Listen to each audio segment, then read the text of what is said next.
I cannot wait for the start of the Six Nations. We have got the French and the Irish squads now, and that is ahead of the big Friday night game in a couple of weeks in Marseille. I was lucky enough to spend a chunk of time in Marseille during the Rugby World Cup. It is a wild atmosphere. That stadium is going to be insane. I'm very jealous if you're heading down to the south of France to watch that opening night game in the Six Nations 2024. The Ireland squad is what I'm going to talk about on this video.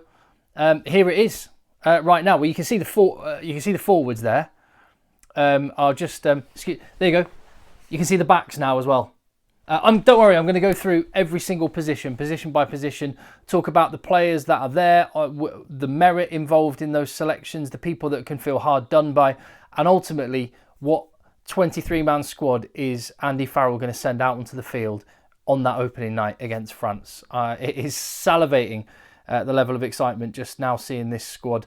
And the first thing to point out is that C that is next to the name of the war god, Peter O'Mahony. What a legend, what a hero, centurion in terms of caps.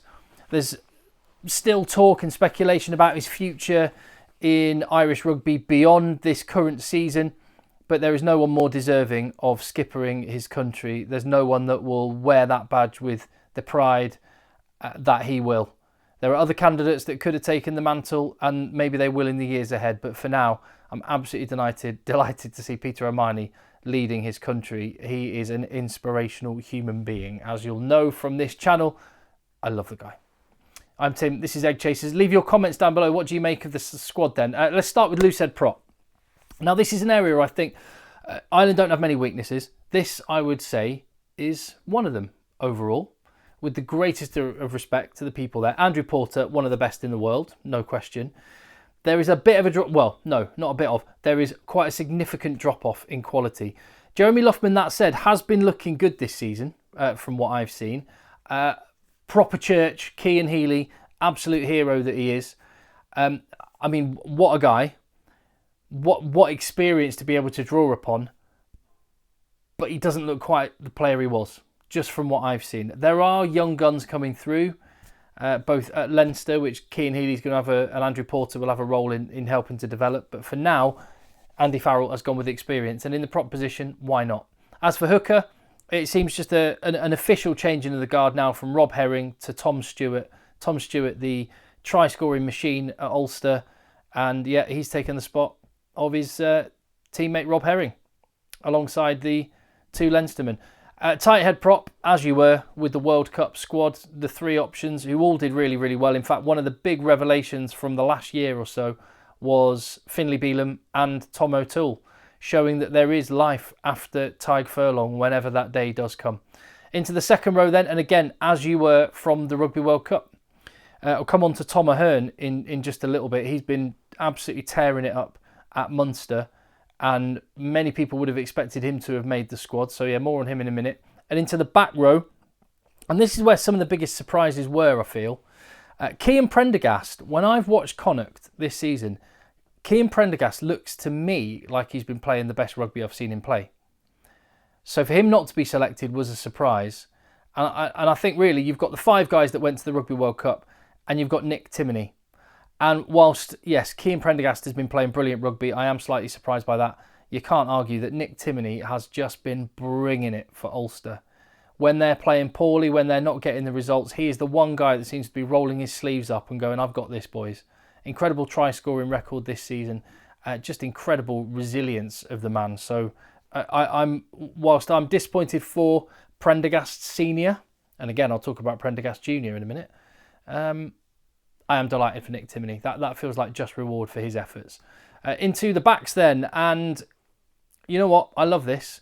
You've got your main man, Jamison Gibson Park, playing some of the best rugby of his career, one of the best in the world. You've got a young gun who's just coming through and establishing himself as the backup, and keep hold of all that experience, all those test matches that Conor Murray has been involved in. A reliable pair of hands if he's called upon, if there's an injury to one of the other two, and he can just keep helping his Munster teammate Craig Casey taking the next step up. Love it. Fly half. This is where there's been the most change. And that's due to retirement of Johnny Sexton, obviously, a generational talent and one of the finest players Ireland has ever produced. So it's a big job for whoever fills those boots. Ross Byrne injured means Harry Byrne gets a chance. It's, as a stable of 10s, that doesn't inspire massive levels of confidence, but they only need one. And Jack Crowley looks to me like he's doing a job. He had a bit of a wobbly game for he had a wobbly start to the game for Munster last week, and I thought, week before a Six Nations squad, you'd want to make an impression. He had a wobbly start to the game and then just got better and better and better and showed massive levels of maturity. One of the best players on the pitch. Many would say the best player. So he is grabbing that number 10 jersey. Long-term future of that number 10 jersey, well, that may lie elsewhere. More on that in just a moment. No change from the Rugby World Cup squad. No surprises in the centre position. James Hume has been playing well for Ulster. Antoine Frisch for Munster, but they're not going to dislodge any of those boys. Into the back three, injuries to Mac Hansen, to Jimmy O'Brien, means there was opportunities here, and obviously the retirement of Keith Earls and Jacob Stockdale, Cubehead, Crichton. He was the best winger on earth a few years back. He's now got an opportunity to get back in the fold and prove his case. You'd imagine he'll be the backup to James Lowe because he's a natural left winger, Jacob Stockdale with the left boot. The right wing, you've got two hot-stepping electric wingers. Calvin Nash has been playing brilliant rugby, and I think he will probably wear the number 14 jersey for Ireland in that first game against France. But Jordan Lama, who can sidestep, he could probably sidestep and trip himself up. He's his footwork is incredible, and I really hope he can step on now. He had a little bit of time away in the international wilderness. It looked like he was going to be the main man a few years ago, and he never quite delivered on that potential. But here he is with another opportunity with Mac Hansen not there. Three other names to talk about, and they are, and I've never heard this phrase before. It's like you hear finishers and game changers and stuff. I've heard apprentices being used, or fringe players, or I don't know, training panelists. Makes it sound like they're on a reality show, doesn't it? What they're going to do, a bit of karaoke, and they get voted off week by week in the Six Nations until there's just one of them left. Anyway, you've got Ollie Jaeger, and who doesn't need a big lump of a prop? And Ireland definitely do need that. A little bit of succession planning beyond Tadhg Furlong. You've got Ollie Jaeger there. Thomas Ahern has been playing fantastic rugby for Munster. Can operate on the blindside flank as well as in the second row. Looks like, and he's in both for Munster and for Ireland, he could be the guy, along with Ryan Baird, to fill the void that will be left from Peter O'Mahony longer term. And Sam Prendergast. His big brother will be gutted, but Sam Prendergast is going to be in and amongst the squad getting some experience, and long term, the smart money is on him being the heir to Johnny Sexton's throne. Although that is a massively tough ask and a huge ask of anybody. Sam Prendergast looks to have the temperament to maybe do exactly that. We are going to find out in due course. But like the look of the squad, as for a team that Andy Farrell will be putting out there in that opening night match against France, that's what I would expect to see. Tell me if you disagree. Leave your comments down below. While you're there, give the video a thumbs up and hit subscribe. The only question marks I've not really got any doubts about the starting 15, as long as everybody's fit.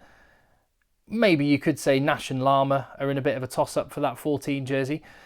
The question mark comes over the balance of the bench, and I've gone for, and the forwards, I think that they pretty much pick themselves, but the backs, Casey Frawley-Henshaw, I don't know, do you need a winger, a Stockdale out there? Or do you trust in the fact that Gary Ringrose can become Gary Wingrose, as he has done before, and leave it at that? Will be a very interesting one to watch. I'd love to know what you think. Leave your comments down below. Hit subscribe on the channel, and I will see you on the next one.